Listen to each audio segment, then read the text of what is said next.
Ya, malam ini kita akan membahas mengenai cara meninjau sebuah tulisan ilmiah yang ada di Google Scholar. Ya. Jadi, Ibu akan meminta Anda untuk mencari beberapa hal dalam sebuah tulisan ilmiah. Ya.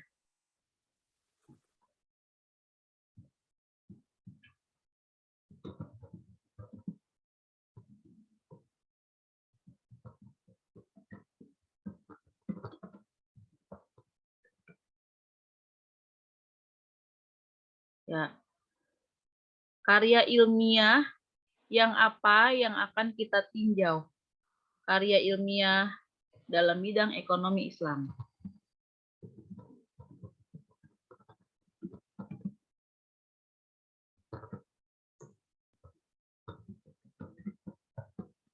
Islam.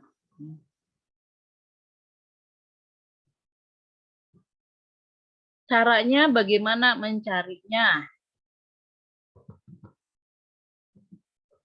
Caranya, cara mencari artikel ilmiah.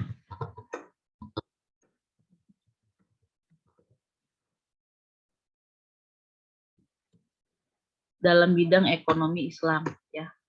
Yang pertama kita ketik Google Cendekia.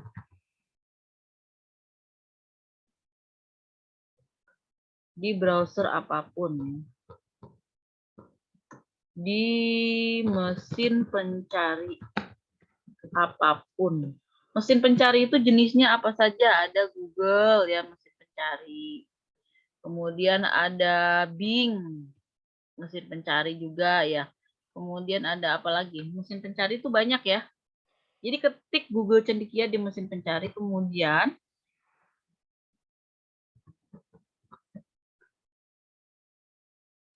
jadikan Google Cendekia sebagai mesin pencari. Sebagai mesin pencari. Kemudian ketikkan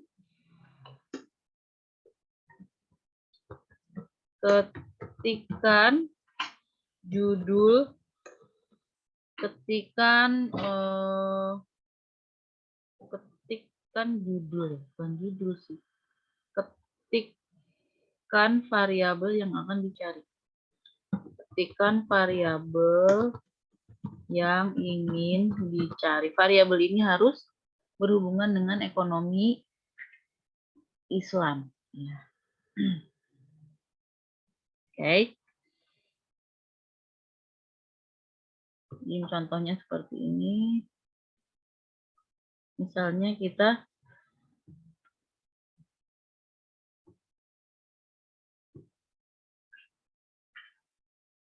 di sini kita mesin pencarinya misalnya awalnya adalah Google.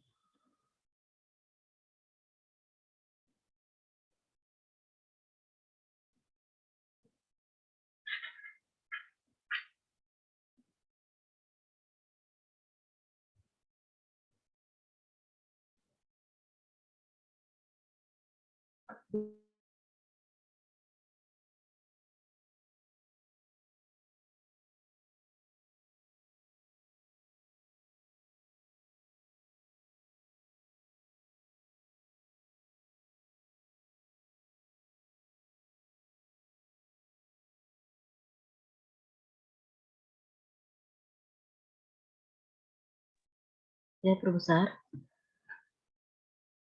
Kenapa ini hanya separuh ya? Ya, laptop saya loading. Jadi di Google ini kita ketik Google Cendekia ya. Google Cendekia itu sama dengan Google Scholars.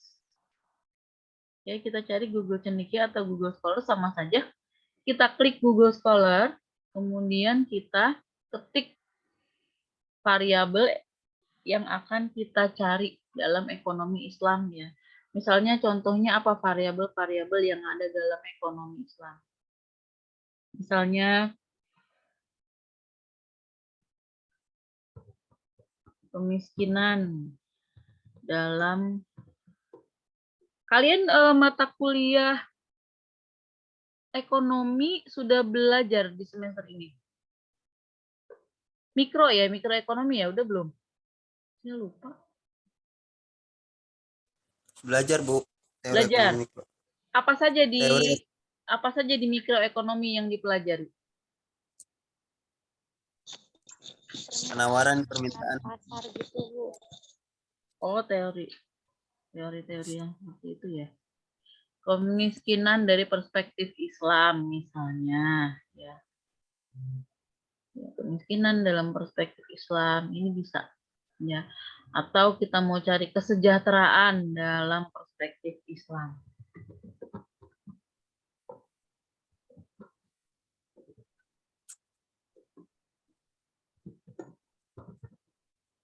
Ini juga bisa, ya. Jadi mau apapun yang Anda cari harus dalam perspektif Islam. Oke. Jadi nanti kelihatan di sini. Ya. Bisa Anda pilih yang manapun ini bisa Anda pilih. Asal jangan tidak ada hubungannya dengan ekonomi syariah, jangan ya. Nih, makna kesejahteraan dalam sudut pandang ekonomi Islam. Misalnya, kita sudah menemukan jurnalnya yaitu ini, makna kesejahteraan dalam sudut pandang ekonomi Islam. Maka setelah itu kita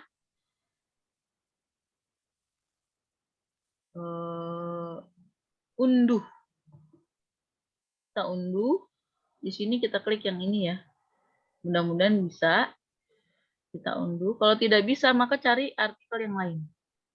Kita unduh artikelnya. Oh, tidak bisa ya. Oh, bukan tidak bisa. Ini. Oh, ini ada nih. Di bawah. Kemudian kita cari unsur-unsur yang ada di dalam tulisan ini. Unsur-unsur apa yang kita cari? Yang pertama adalah kita cari tahu judul penelitiannya. Ya. Jadi, judul penelitiannya apa? Ini judul penelitiannya. Makna kesejahteraan dalam sudut pandang ekonomi Islam. Ya.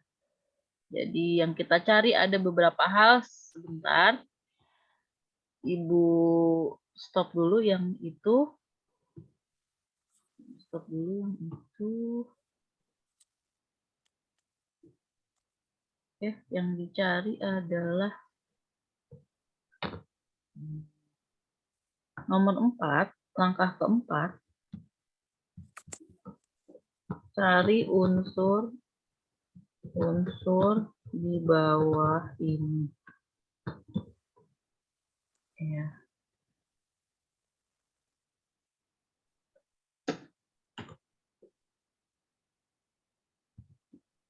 Judul.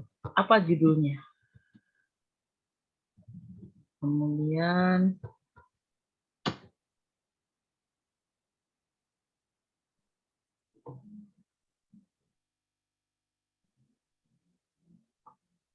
setelah judul ya.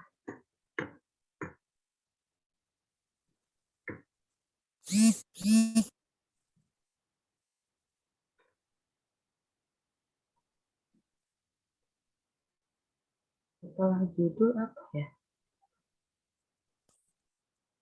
Latar belakang penelitian ya. Latar belakang itu maksudnya apa ya? Latar belakang itu mengapa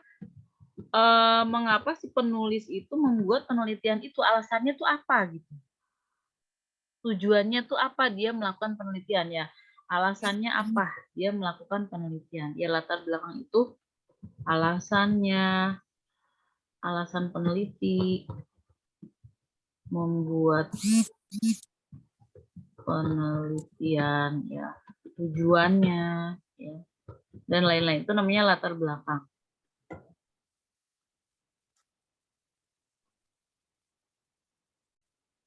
Kemudian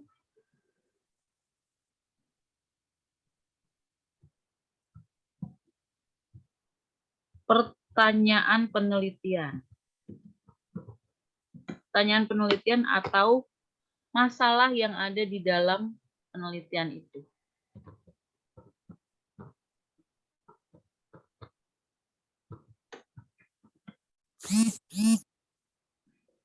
Kalau Ibu bilang masalah dalam penelitian, itu tuh bukan masalah seperti orang, aduh aku ada masalah, yaitu aku nggak punya uang, aku nggak, bukan gitu. Masalah penelitian itu apa yang berusaha untuk dicari jawabannya dari penelitian itu, ya. Penelitian itu untuk menjawab pertanyaan apa, ya. Itu yang dimaksud dengan masalah yang ada dalam penelitian, ya. Bukan masalah peneliti, bukan peneliti ada masalah apa, bukan penelitinya ada masalah, tapi penelitian itu untuk menjawab pertanyaan apa sih. Nah. Oke, 3 dulu. Kita lihat judul, latar belakang, pertanyaan penelitian. Kalau kita lihat di sini, judulnya apa? Kita lihat di sini ya. Kalau kita lihat di sini, judulnya sudah ada jelas. Makna kesejahteraan dalam sudut pandang ekonomi Islam. Kemudian, alasannya membuat penelitian itu. Wah, ini semuanya dalam bahasa Inggris, Miss, aku pusing. Gampang sebenarnya, ini cuma tinggal diterjemahkan aja. Cuma tinggal diterjemahkan, dan di bawahnya juga ada sudah terjemahannya. Ya. Kalau tidak ada terjemahannya, tinggal diterjemahkan dengan Google Translate atau Google Terjemah, ya, gampang. Kita lihat di sini. Kita baca, harus kita baca, jangan kita kira-kira ya. Ini kira-kira alasannya peneliti ini adalah apa? Ini kira-kira, nggak usah kira-kira, kita baca. Coba kita baca bersama-sama abstraknya, ya. Siap? Baca bersama-sama ya. Kecuali yang bekerja tidak usah baca, yang di rumah saja ya. 3, 2, 1. Makna kesejahteraan dalam ekonomi syariah bertujuan mencapai kesejahteraan manusia secara menyeluruh, yaitu kesejahteraan material, kesejahteraan spiritual, dan moral. Konsep kesejahteraan ekonomi syariah bukan saja berdasarkan manifestasi nilai ekonomi, tetapi juga nilai spiritual dan moral. Konsep kesejahteraan dan kebahagiaan falah termasuk pada tujuan syariat Islam dengan terjaganya 5 prinsip dalam fakultas syariah.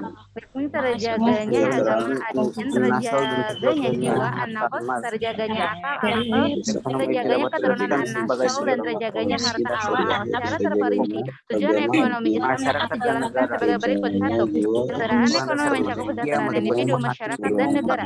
Tercukupinya kebutuhan dasar manusia meliputi makan, minum, pakaian, tempat tinggal, kesehatan, pendidikan, keamanan, dan sistem negara yang menjamin pelaksanaan mencukupan kebutuhan dasar secara adil. 3. Penggunaan berdaya secara optimal, efisien, efektif, hemat, dan tidak mubazir. Yang baik. Mohon maaf saya stop ya. Ini adalah contoh yang baik. Contoh yang baik untuk apa, Bu? Contoh yang baik dari satu makalah yang tidak layak untuk Anda review atau untuk Anda tinjau. Karena apa? Tidak di situ di abstrak tidak ada tulisan hasil penelitian, ya. Tidak ada tulisan yang jelas ya mengenai metode penelitiannya.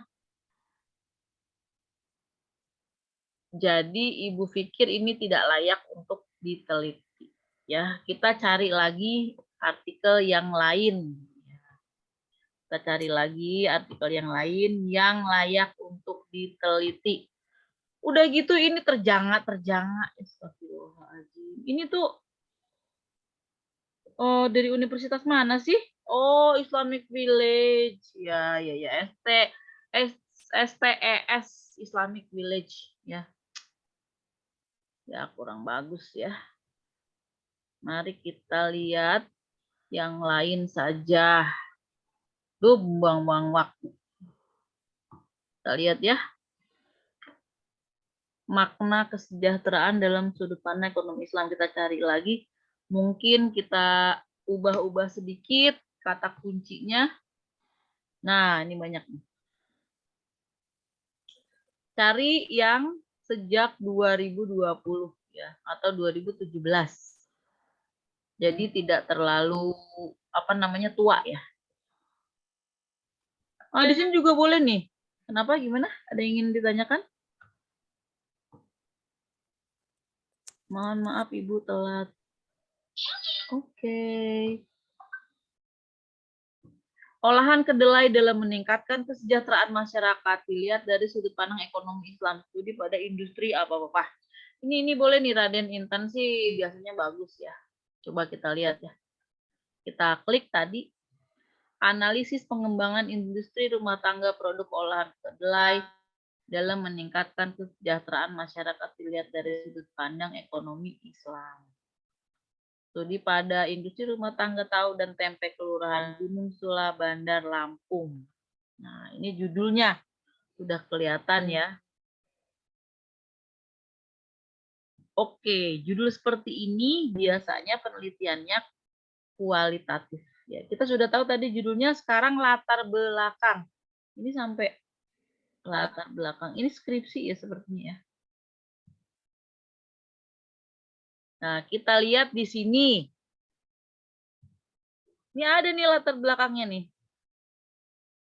Ya, ada latar belakangnya. Mana latar belakangnya? Nih. Ini latar belakang ya. Dan ini tujuannya. Penelitian ini bertujuan, ya, kembali tujuan penelitian ya. Penelitian ini bertujuan untuk menganalisis kondisi pengolahan kedelai menjadi tahu tempe di Kelurahan Gunung Sula dan membuat strategi yang tepat agar dapat diterapkan produsen tahu dan tempe serta ini udah Provinsi Lampung adalah provinsi dengan itu juga latar belakang ya. Sampai dengan tujuan.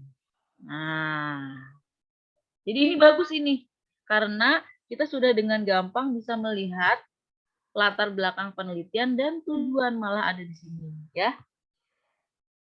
Yang ketiga, tadi pertanyaannya apa yang ketiga tadi? Yang ketiga adalah apa tadi? Yang ketiga, judul latar belakang pertanyaan penelitian atau permasalahan. Permasalahan atau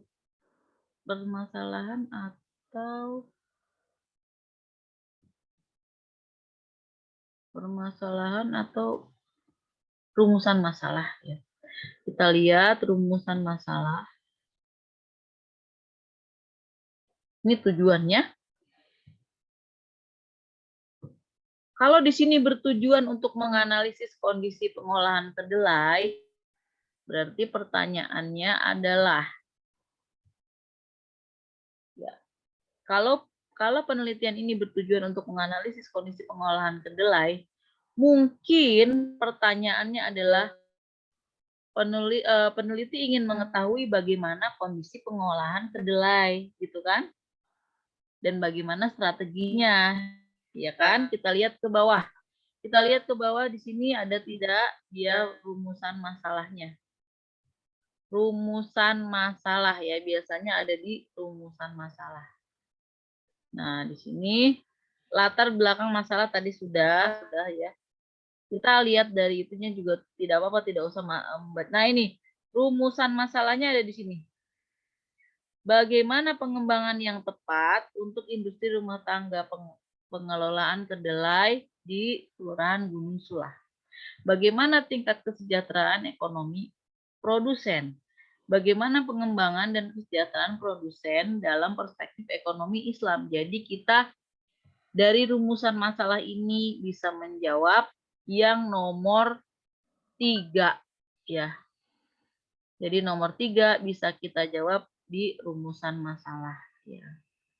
Apakah semua tulisan ilmiah ada tulisan rumusan masalah seperti itu, Bu? Tidak, ya beda-beda. Itu deskripsi ada yang seperti itu rumusan masalah, tapi di dalam artikel ilmiah yang lain Mungkin tidak ada tulisan rumusan masalah, hanya ada tanda tanya atau kalimat tanya saja ya. Nah, setelah kita mencari pertanyaan penelitian, kita mencari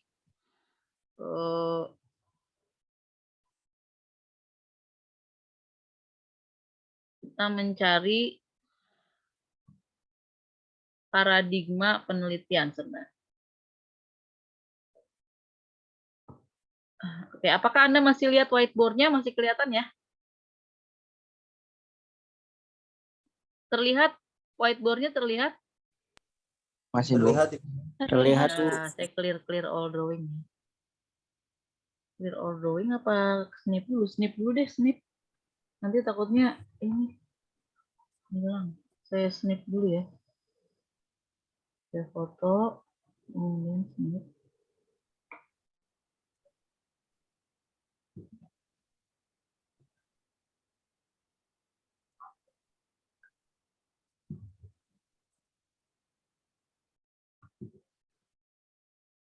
Oke. Masih melihat whiteboard? Masih, Bu. Masih, Bu. Oke. Sekarang yang 4.4. Ya. Tadi rumusan masalah, kemudian cari pendekatan penelitian atau paradigma penelitian atau gini aja lah, paradigma penelitian.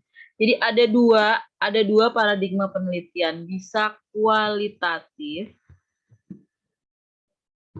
atau kuantitatif. Pilih ya, atau mix atau campuran ya. Taunya gimana Bu kalau itu penelitiannya kualitatif atau kuantitatif atau campuran ya? Kalau penelitiannya kualitatif, gini aja yang membedakan ya. Kalau penelitiannya kuantitatif, biasanya ada kata pengaruh ya. Penelitian kuantitatif biasanya ada kata pengaruh titik-titik terhadap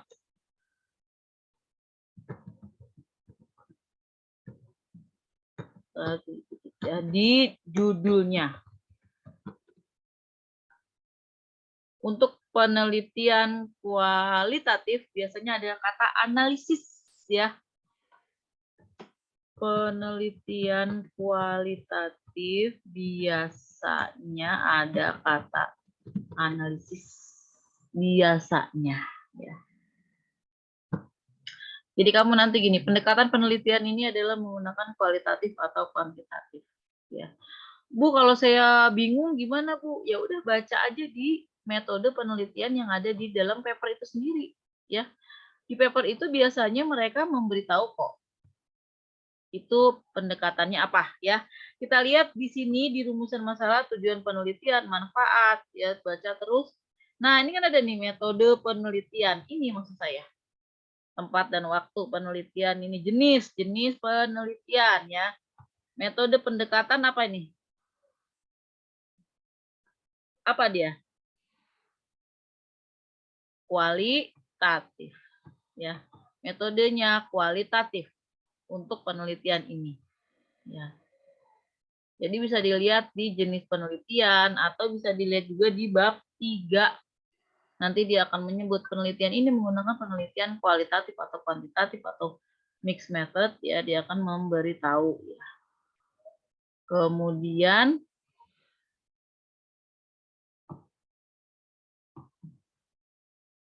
yang kelima,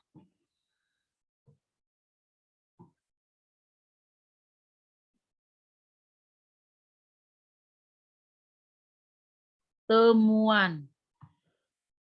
Yang kelima adalah temuan penelitian. Kayak hasil penelitiannya itu apa sih? Ya. temuan atau hasil penelitian. Apa hasil penelitian atau temuannya? Kalau di sini mah gampang. Kalau hasil penelitian kita sudah lihat tadi di sini ya. Di bagian awal udah ketahuan kok, ya. Bagian awal kelihatan di abstraknya. Dari hasil penelitian, nah kan enak nih, ya. Dari hasil penelitian ternyata kondisi usaha pengelolaan kedelai menjadi tahu dan tempe berkembang dengan baik, maka kesejahteraan produsen juga akan tumbuh dan berkembang dengan baik. Namun, dalam melakukan pengembangan terhadap usahanya, produsen mengalami banyak kendala.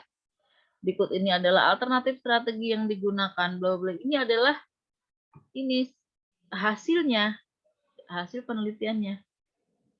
Nah, ya. Jadi itu adalah hasil penelitiannya. Kelihatan di situ. Kemudian terakhir satu lagi. Satu lagi yang Ibu minta. Referensi utama yang ada di dalam referensi utama dari penelitian itu. Ya, apa? Boleh 1, boleh 2, boleh 3. Lebih banyak, lebih baik.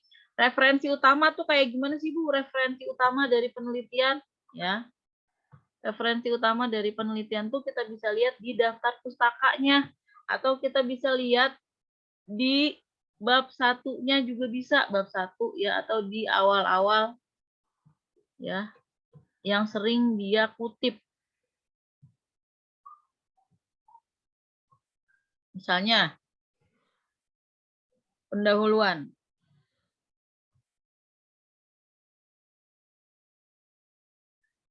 Nah, ini misalnya. Kesejahteraan menurut Kamus Bahasa Indonesia. Kesejahteraan berasal dari kata sejahtera. Ini boleh kita jadikan, tapi ini bukan utama lah ya. Ini mah KBBI. KBBI mah umum ya. Maksudnya yang khas dari paper itu. Kita lihat. Referensi itu kayak gimana sih, Bu? Referensi itu ya seperti ini, ada satu paragraf yang diambil dari BPS Provinsi Lampung. Ini adalah referensi. Bisa kita pakai ini ya. Ini Bu, referensi utamanya adalah BPS Provinsi Lampung 2016 atau ini Bu, Tahlim Sudarsono, Ekonomi Kedelai Indonesia. Ini juga bisa jadi referensi utama. Pokoknya yang Anda pikir ini penting ya. Anda copy paste aja ya. Copy paste di dalam jadi teksnya di copy dan dipastekan. Jadi ada berapa tuh tadi yang dijadikan pertanyaan, Ibu ini ya, Ibu screenshot lagi. Ibu akan ini ambil gambarnya. Jadi ada 6. Ada 6 hal yang Ibu minta. Ya, jadi ada 6 hal yang Ibu minta, kamu baca, pilih. Nggak usah nyari yang susah-susah. Bu, saya dapetnya kok nggak ada ininya ya, Bu, nggak ada kayak referensinya, nggak ada ini. Ya cari yang lain, jangan yang itu. Ya cari yang gampang kita temui ininya, apa, latar belakangnya, kemudian yang gampang kita bisa lihat dia menggunakan metode apa, hasilnya apa ya. Nggak usah nyari yang sulit-sulit. Kapan ini dikumpulkan? 2 minggu lagi boleh. Ya. Tapi yang mengumpulkan di minggu ini tentu dapat poin lebih. Ya. Jadi itu mengapa Ibu berikan tugas ini? Bu, ini ada tugas yang memusingkan, yang merepotkan, dan yang saya nggak tahu ini gunanya untuk apa. Ini berguna karena Ibu ingin Anda membaca artikel ilmiah yang mengenai ekonomi Islam. Biar Anda lebih paham. Oh, ternyata mereka meneliti industri kedelai aja diteliti oleh mereka. Jadi kita tuh kayak dapat wawasan. Nanti kita saling tukar menukar. Misalnya Mas Ferry udah bikin tugas dia, ya aku kemarin menemukan artikel ini loh. Dan mereka tuh latar belakangnya ini, mereka tujuan penelitiannya ini, dan mereka metodenya ini, dan hasil penelitiannya ini. Oh, jadi kita tuh bisa saling bertukar referensi yang sudah kita baca. Makanya jangan ada yang sama ya kalau bisa. Ya. Ada yang ingin ditanyakan?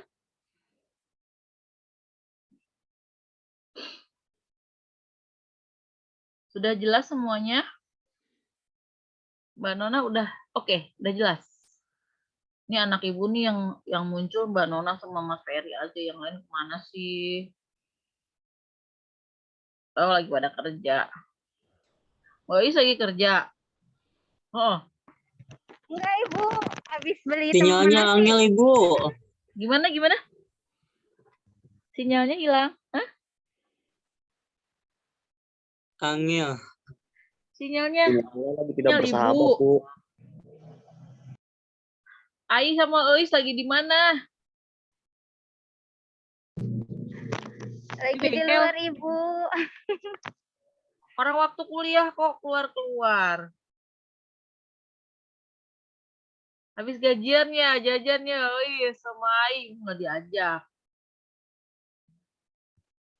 Oke, jadi tugasnya tolong dikerjakan ya.